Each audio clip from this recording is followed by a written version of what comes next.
Good news. பள்ளிகளுக்கு காலாண்டு விடுமுறை நீடிப்பு. வாங்க எவ்வளவு நாள் நீடிப்புன்னு சொல்லி பார்க்கலாம். தமிழகத்தில் பள்ளி கல்வித்துறை மாணவ மாணவிக்கான காலாண்டு விடுமுறை நீடிப்பதாக அறிவித்துள்ளது.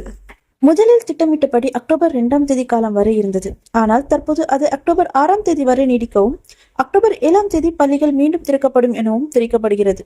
இது மாணவர்களுக்கு மேலும் சில நாட்கள் ஓய்வு கிடைக்கும் என்பதை உறுதி செய்கிறது.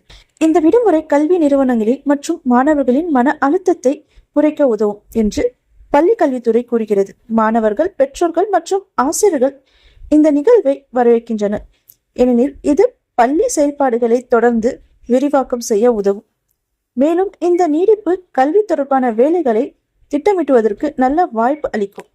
அடுத்த வாரங்களில் பள்ளிகள் மீண்டும் திறக்கப்பட்ட பிறகு மாணவர்கள் பாடங்களில் கவனம் செலுத்துவதற்கு தயாராக வேண்டும். ஆசிரியர்கள் மற்றும் கல்வி அலுவலர்கள் கல்வி முறையை மேம்படுத்துவதற்காக புதிய முறைகளை வகுக்க திட்டமிடுவதாகவும் தெரிவித்துள்ளனர்.